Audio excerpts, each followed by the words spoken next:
Are you gonna kill me? No, we're not gonna kill you. No. Okay. No, you don't have anything we need. Oh my god. Oh my. No. Oh. Are these all? Did you unload your boat? Is this it? Yeah. We just want to stack it up on the dock to see how much it was. That's crazy. Alright, well you guys enjoy. Stacks go Enjoy crazy. your time. Yeah, man, you have a good. Oh boy, nothing bad surely will happen from reviewing a live service game that sustained a player base for 6 years, right? Right? Before Microsoft had gone on their requisition spree recently, acquiring studios like Ninja Theory, the people behind Hellblade and the recently released Hellblade 2, Bethesda, and the nearly $70 billion buyout of Activision Blizzard, they were still acquiring other studios. Early in Microsoft's launch of the Xbox console, they acquired Rare Games in 2002. Rare was apparently actively being considered for being purchased at the time by Nintendo, Activision, and Microsoft. Little did we know Rare and Activision would end up falling under the same umbrella company anyway. Up until that point, Rare had quite the list of video games behind it, which really puts to light why they were being considered by purchase for 3 different studios at the time. Games like Perfect Dark, Banjo-Kazooie, Donkey Kong Country, GoldenEye, and the unforgettable Conker's Bad Fur Day. Do yourself a favor and watch a few clips from this game. It's really unbelievable that this game exists, much less on a Nintendo platform. Hey, what about me?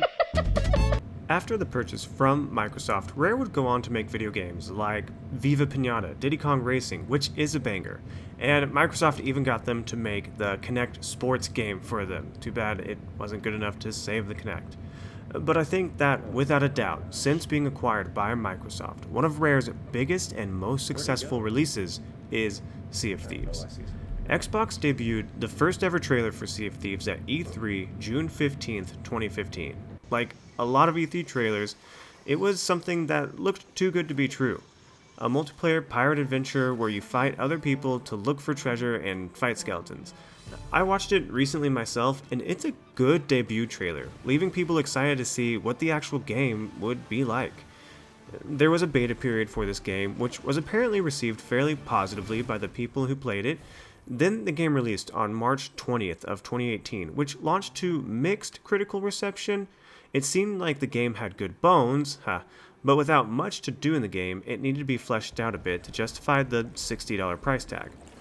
Fast forward 6 years, and Rare have done what they can to build on the solid foundation that they laid in 2018.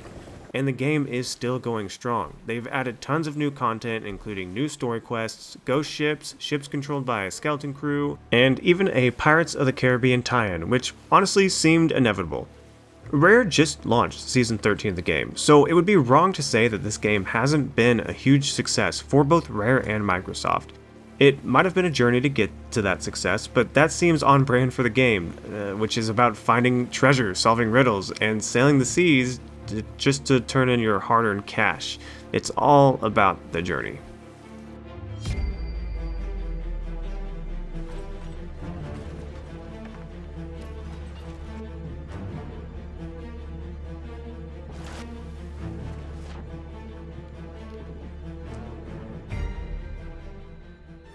As you probably know, Sea of Thieves released on PS5 April 30th, 2024.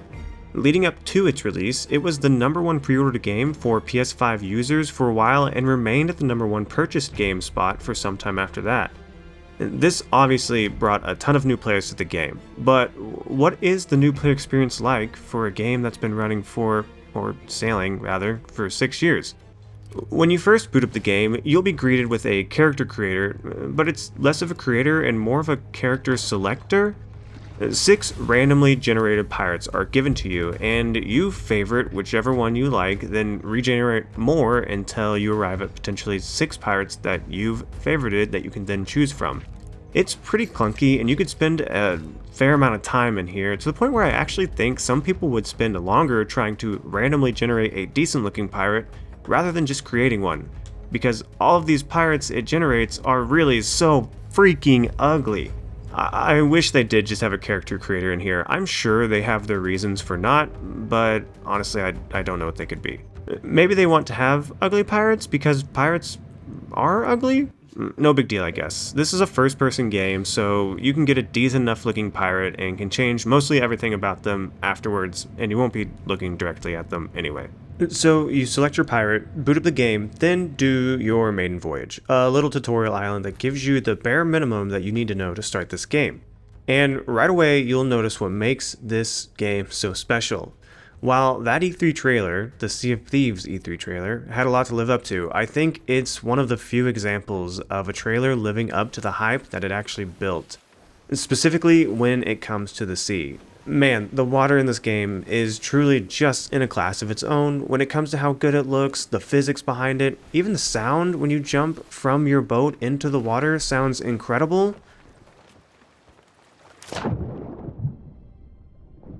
The way your ship bumps up against waves, you can tell the difference between calm waters and when you're starting to head into a storm. As the waves gradually get more choppy, you'll have to rely on your crew more to call out directions as you steer your boat. Even when you get into a storm and the visibility drops to zero, your boat starts to tear itself apart. You're fighting the steering wheel, trying to keep it straight, all while the compass is spinning, so you're not sure what direction you're going. The water physics, the ship sailing, the peacefulness of calm waters, hearing the music as your sails catch the wind just right, and you stand there on your boat watching your destination approach. You won't find anything like this in any other game. As you play this game, you realize that this is by far what is best about Sea of Thieves. It's a pirate game that has nailed the ship handling and naval combat, with some okay first-person shooting and melee combat. As far as the combat goes, you're given the option to choose from a wide range of guns and one sword. You have a lot of different guns. A standard pistol does decent damage, a shotgun, a marksman rifle, double pistol, even throwing knives. Each have their own unique playstyle, and they all offer a good variety for combat. So you do your maiden voyage, get a feel for the game, then what happens? Well, you're just kind of dropped into the game. I both liked and disliked the openness that this game gives you when you finish the tutorial. On one hand, it leaves the player to figure out stuff on their own, and I enjoy it when a game doesn't hold my hand and tell me exactly what I need to do. On the other hand, you're dropped into this game with 6 years of content behind it. The amount of shops and NPCs on the island felt super overwhelming to me as a new player. They all have their own dialogue. There's like 3 shops that have their own quest set, 4 other shops that have to do just with buying equipment or cosmetics. There's a tavern, an emissary tent, which you can't engage with until you're like 10 hours into the game. The amount of interactions that are at every outpost, which is where you start whenever you first boot up the game, is overwhelming to a new player. You do get used to it as you continue to play the game. You get a feel for what each tent does and kind of the layout of each outpost since they're kind of laid out all the same. I just think that this can be a little overwhelming to a new player, especially in the early hours, that can turn a player away from the game, which is actually what I think is this game's weakest link. The ability to ease new players into Sea of Thieves. If you've been playing this game since launch, you'll not really feel this as much as a new player would. Think of Fortnite, for example. Oh, we gotta talk about Fortnite. I actually downloaded the Battle Royale version of Fortnite in the first week that it released. When the game came out, nobody knew what they were doing. There was building in the game, but people didn't know how to effectively build structures super fast. Fast forward to today, and as time went on, people got better at the building mechanic within that game. So new players were naturally going to shift away from the game as they had tried it because there wasn't an easy way for them to get up to the same skill level as players who had been with the game since day one, leaving Epic to eventually introduce the no build mode, which saw a huge influx of new players. That is strictly a PvP example, but I believe the concept still applies both to Sea of Thieves mechanics and to the PvP elements. See, one thing that I find incredibly clunky about this game is the UI. This might not be a big deal to a player who has been with the game for a while, because they've seen things get added, they've adapted to the UI as it's been adapted. But for a new player, it's a lot. Look at the item shop, for example. You have 52 pages on the pirate page, 51. Then you have 53 pages on the ship page. There's just no way a new player is going to look at that and want to search through it and find something to purchase. I do appreciate that it seems like everything you can buy isn't rotated out like other live service games, Fortnite, but it's still too much for a new player to sift through. The shop, despite its large size, is straightforward though, and easy to understand. I cannot, however, say the same for Commendations. Okay, so bear with me here. If you're new, you're going to want to hear this, but if you're not, this is going to be old information and I might say some of it wrong. Commendations are these in-game achievements that unlock the ability to purchase cosmetics from in-game vendors. The purpose of these seems to be to give players something to gradually work towards. Again, think back to what I said about being a seasoned player versus being a new player. As a seasoned player, I imagine what happens is new commendations get added to the game, so now you have something new to grind towards for new rewards. What happens as a new player is you are left with what feels like countless commendations or achievements to get, and no clear knowledge about where to start. A quick Google search actually tells me that there are 193 commendations. I'm not sure if that includes the new ones that they just added to the season or not. I'm not going to take the time to count and fact check them on that. Each quest giver or guild has their own set of commendations. Each story mission or tall tale has its own set of commendations. And there just seem to be kind of random ones that you get for doing in-game activities. I can already hear people saying, but you don't have to unlock them all, just unlock the ones that you want for certain equipment. Sure, yeah, I'd be happy to do that. But when you're browsing a vendor shop for cosmetics to buy, it'll tell you to complete a commendation to unlock it. And I have yet to find a good way, other than Google, to get me to that specific commendation to complete. It just tells you what the commendation is that you have to do. It doesn't tell you what the task is. It doesn't tell you how to get there. There's nothing on the UI present that says press this button to view this commendation. It just says complete this and you'll unlock the ability to buy this. But as you can see here, the commendations are an absolute mess to look through. So I have no idea where that specific one is, and the only real efficient method to find it is through Google. Again, I understand that as a veteran player, you might not have this problem. You've been playing the game enough, you know what most of the commendations are if you haven't already unlocked them all, but I'm giving the perspective of a new player to this game, and as a new player, there's just too much to look through. And a few simple UI improvements could greatly improve the new player experience here. So that's commendations, aka in-game achievements that unlock other things that you can buy. What else might a new player feel like they've missed out on? I gave an example of Fortnite's building mechanic being something that actively discouraged new players from joining the game, and I believe the same could be said for the PvP in this game, Sea of Thieves, though maybe not as strong.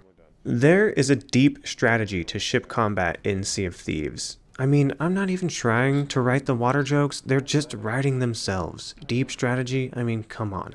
So a real quick note about how ships work in Sea of Thieves. There are 3 different types of ships that you can sail, a small, medium, and a large. The sloop is your 1 to 2 player ship, the brigantine is your 2 to 3 player ship, and the galleon is your 3 to 4 player ship. You will know when you face someone who has experience in ship combat in this game. No lie, one day I booted up a public server for the 4-player ship, the galleon, and the people I teamed up with just wanted to fight other ships. Fair enough, we were a big ship and I guess they wanted to bully the seas. So we sink, I think 2, maybe 3 ships, then we come across a sloop. Again, that's the 2-player ship. And that ship was absolutely decked out in cosmetics, so you could tell that they've played this game for a while. They absolutely destroyed us, more than once too, because the crew I was playing with decided they want revenge for their ultimate demise. As I said earlier, the first-person shooting and melee combat is okay, but when mixed with the naval combat, I think it's actually really great. The cannonballs have proper trajectories to them that are affected by the velocity your ship is going, and in order to land your shots, you have to aim your cannon and take into account how fast your ship is going and also how fast your rival ship is going, and in what direction. To add to this, there are a lot of different types of ammunition for your ship that do a lot of different things. There's your standard cannonball, which is your jack-of-all-trades ammunition, but say you specifically want to shoot down the mast of the other player's ship, so they're either stranded in the water or left without a sail so they can't move as fast. You have a chain shot, which you can load into your cannons. This is heavier than a cannonball and doesn't do as much damage to the ship, but if you hit the mast, it'll take it down in one shot, again, crippling that ship. Or say you're positioned to be right next to the ship, you have your scatter shot, which is exactly what it sounds like, a cannonball shotgun. It's so fun. Then you have these like magic cannonballs as well that you can shoot. Ones that will make it so that you cannot shoot your own cannon, ones that will raise your sail, ones that will lower your anchor, a bunch of different kinds that will do all sorts of different stuff. Even one that summons a skeleton crew to fight for you on the enemy ship. You even have the ability to launch yourself out of your cannon to the enemy ship so that you can wreak havoc up close and personal. The ship combat in this game is truly excellent and a real standout to any other game that's attempted this. Sorry, Skull and Bones. But it takes a while to master, and like I said earlier, there's a deep strategy to it. When my 4-player ship fought that 2-player ship and lost repeatedly, it was like we were killed by some elite tactical pirate unit. They never missed a chain shot. They didn't really miss any shot, really. They would just immediately shoot down our mast. Then all of a sudden, they'd be climbing up our ship's ladder like they just teleported there like Hayden Christensen in that movie Jumper. Remember that movie? You could tell these guys were veterans, and when my crew said they wanted to fight them a third time, I just left the game because I already knew what the outcome was going to be. While my friends and I were playing, we ran into a few of these crews, and like I said, the ship combat is fun. But when you run up to a veteran crew and they demolish you, it can be a little defeating. What I've found to be true is that these veteran crews kind of sometimes want to fight you multiple times regardless of whether you have treasure or not. Hey, we like literally just spawned into the game. We have nothing on our ship. We raised the gold flag, and that's it. We have nothing. We have nothing. We have nothing on our ship. You have supplies, actually. And that can make the new player experience even less enjoyable. When you just respawn and you're minding your own business, then that same crew finds you again and they grief you. And even though you have no treasure on your ship, they'll sink you anyway. Which leaves you doing a lot of this.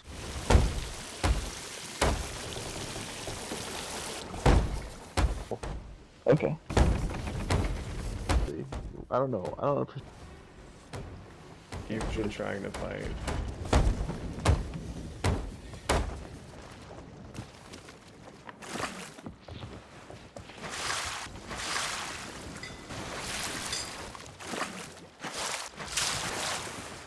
I know you can scuttle your ship to a new server, but not every new player will know that. In fact, I would say most new players won't know that. I only know because I watched two 20-minute YouTube videos, and one of those 2 videos mentioned the scuttle option. So, as a new player, you essentially kind of avoid PvP until you feel confident enough in your naval combat to start engaging with players more and more, which leaves you with the PvE quests. So, what are these quests? Well, it's a lot of this.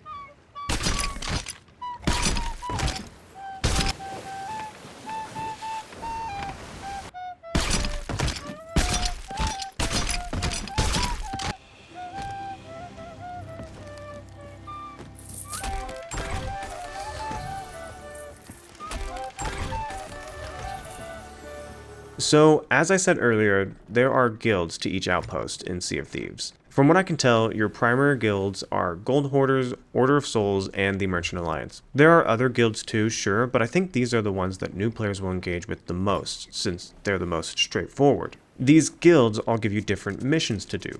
The Gold Hoarders tent has you frequently finding treasure, whether that be through solving riddles, finding X on the map, or doing a treasure hunt. The Order of Souls has you fighting skeletons, and the Merchant Alliance has you transporting cargo.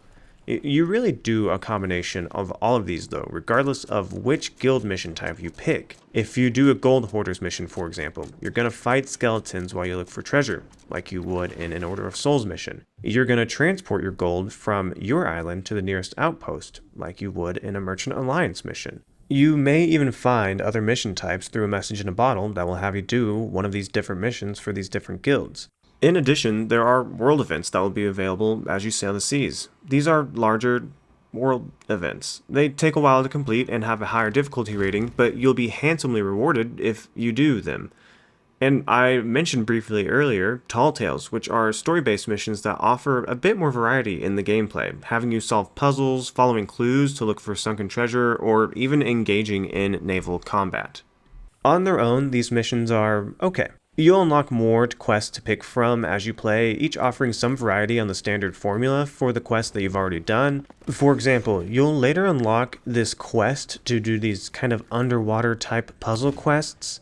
They're fairly enjoyable to me, and they kind of offer a different formula on the quests that you've already done. But again, essentially all quests are boiled down to sail here, do a thing, collect your reward, then cash it in. Again, I enjoy these quests enough on their own. I like following the compass that acts like Jack Sparrow's in Pirates of the Caribbean, only pointing to your heart's true desire. In Sea of Thieves' case, it's gonna be treasure every single time. That is fun enough on its own, but I think what this game does great is the unique adventure that unfolds every time you start this game up.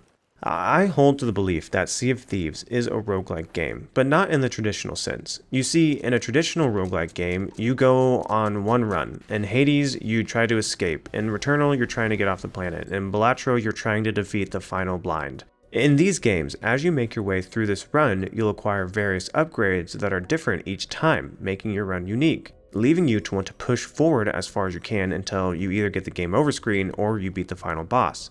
Death carries its own weight in a roguelike though, in that each time you die, you start over. You may be able to upgrade your character, like in the case of Hades, but the other thing that happens each time you die is that you yourself get better at playing the game. You learn from your mistakes. Then you run it back and do it all over again.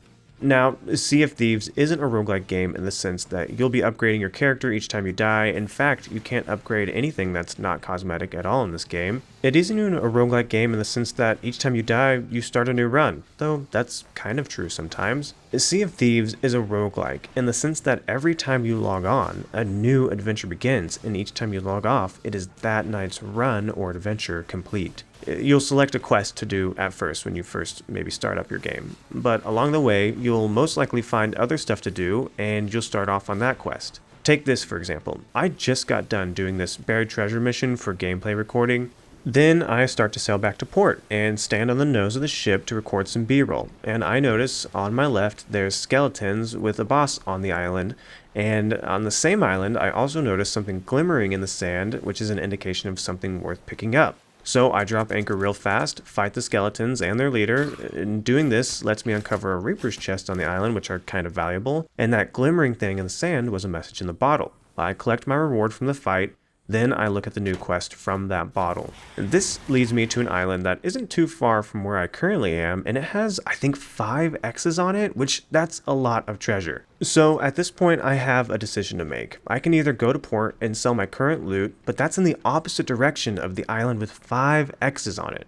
So I make the decision to head to the treasured island rather than waste my time going to port twice, where I uncover said treasure and I'm all the richer for it. That added like another hour to my trip, and on my way to the Reaper's Island, because you can't cash in your Reaper's chest where you sell your other stuff, I came across 3 other ships all fighting each other, so I had to fend them off as I made my way through to my destination.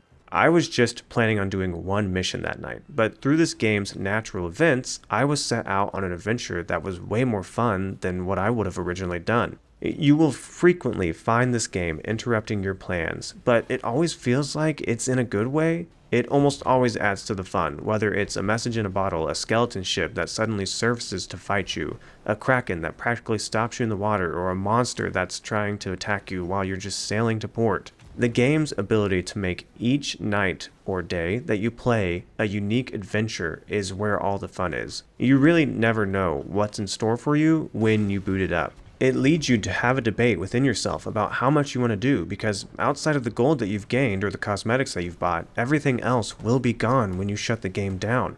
And that is where this game is a roguelike game. Each session should end with you cashing in your gold one final time, but what do you do with that gold?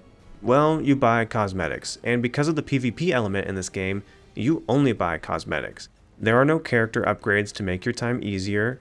There's no upgraded cannon, upgraded ship speed, it's all cosmetic, which is good because technically speaking, you're on the same level playing field as someone who has 1,000+ hours in this game. But if you were wanting something to help say, your ship sail faster or make it more durable, add sights to your weapons maybe, that doesn't exist here. But as far as cosmetics go, there are a lot of them in this game, and as I said earlier, a lot of them are locked behind these commendations, while many others you just have to play the game, upgrade your pirate level so you can get a cooler looking compass, and this is not a quick process. Herein lies my biggest complaint about Sea of Thieves. It is a fun game, but it takes a long time to play the game as it was meant to be played. You could boot up the game, sure, and do one mission, then turn it off, which will take you maybe 20-40 minutes, depending on what mission you want to take. But you're not really going to maximize the amount of gold you could be cashing in on by just doing that one single run. To maximize your profit, you should instead raise an emissary flag if you can. An emissary flag is just something that gives you more gold for playing the game longer. You should raise that flag, select a mission, do that one, maybe do another one, maybe even another one if you can. Then whenever you feel like you've done enough, you cash in all of your stuff whenever you take your trip to port. On top of that, these emissary flags have levels to them, and the higher the level, the more bonus gold you get, and it takes over an hour, if not 2, to max out your emissary flag level. After doing that, you'll be rewarded with a special quest that will take you maybe another hour or so to complete. Here's an example of how long things take in this game. My friends and I boot up this game, we raise our emissary flag, sail off on an adventure, we see a ship right next to where we're at, so we go ahead and fight it. Again, we're not far off from where we were, so we immediately turn around and cash that in, then we dive to our next mission. By the way, the diving in this game is really fun and cool. I mean, just take a look.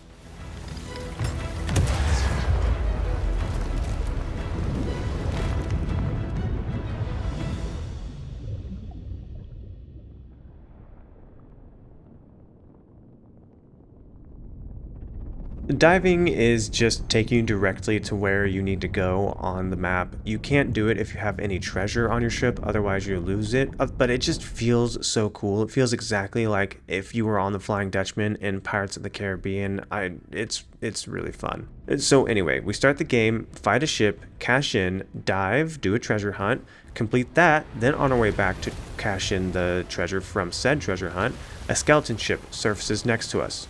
We sink that, collect its treasure, then head to port. After we fight one more player ship that was on our way to port, we sell all of our treasure. That whole excursion took over 3 hours to complete, and that's not mentioning the newly received guild quest we got for maxing out our emissary flag, which would have provided a ton more gold had we chosen to do it, but would have taken a lot more time. I think you could easily sit down and play this game for 4 hours before you feel like you've reached a good stopping point or you've seen everything that you can do in that night. There's just a lot to do here, and none of it is particularly fast to complete, and while the gold we gained was valuable, it is really small when you talk about wanting to purchase complete cosmetic set for your character. Take this Ashen Dragon set, for example, which looks really cool and is kind of something I'd want to grind towards in the game. It takes 1,748,135 gold to buy this complete set. That 3-hour play session I just mentioned, we cashed in probably slightly over 100,000 gold, I think. So if I'm doing my math right, it would take 51 hours alone just to be able to buy all of the Ashen Dragon set, not counting grinding the appropriate commendations for it, which appear to be mostly RNG. There are a lot of these cosmetic sets too, and I haven't done the math about how much time it will take a new player to complete, but knowing this is what you're playing for in the game makes a new player, honestly really myself, feel uncomfortable to look at. A feeling like you have a list of chores in front of you that will never end. So with all that being said, is Sea of Thieves worth your time? When I ask myself that question, is whatever game worth my time? What I mean is, from the time that I put into the game, do I feel like I'm being adequately rewarded for that time that I put in? Either through gameplay, story, character upgrades, general progression, etc., anything else that I feel might be rewarding in this game. Or is that game not rewarding in one or all of these elements to justify me spending time with it? With the other games I've talked about in the past, I've lumped this into an either yes or no answer for the game as a whole.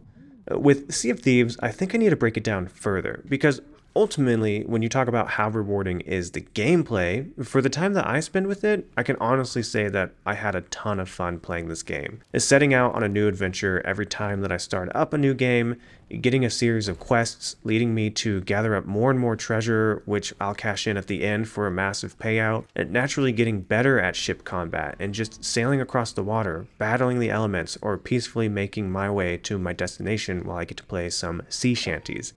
That experience is well worth my time that I put in, and unlike anything that I will get to play in any other game. It is especially worth your time if you have a group of friends to play with. Now, if you're playing this mostly solo, I would say this could still be worth your time, but it's more of a podcast game.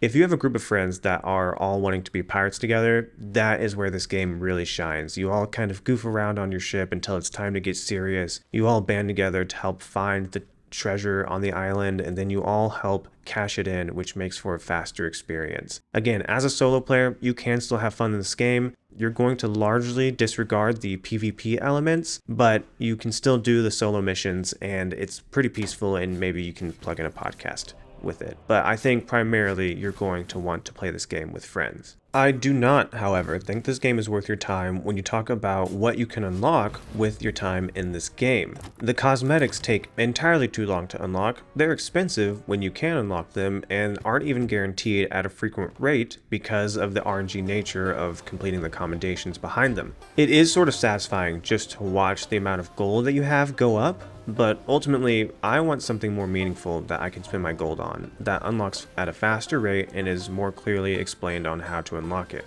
So, is Sea of Thieves worth your time? Well, if you're at the end of the video and the gameplay you've been watching looks fun and you're into the whole pirate thing, then yeah, I think it is, especially and specifically only if you have friends to play it with. But if you're in this game because you saw a ship that you thought would be really cool to have or an outfit that you really want, then honestly I'd spend my time grinding for cosmetics in some other multiplayer game, as much as it hurts to say that. Alright, whew, that was a long one. If you've stuck around this far, consider leaving a like. That would help me out a lot, just mentally and emotionally support me. That would be great. If you had anything that you thought was interesting, maybe leave a comment. I'll probably write back because it's still a small channel. And if you want to see more, then subscribe, because I plan on doing more of these. Maybe not as long as this one, but this was a big game, and I don't even think I talked about everything there really is to talk about in as much depth as I could have, but this video is already 32 minutes long, so we're gonna leave it at that. Until next time, this has been Lufa Troopa bringing you Is Sea of Thieves Worth Your Time? I don't know, I'm working on the outro there, but that's what I got right now.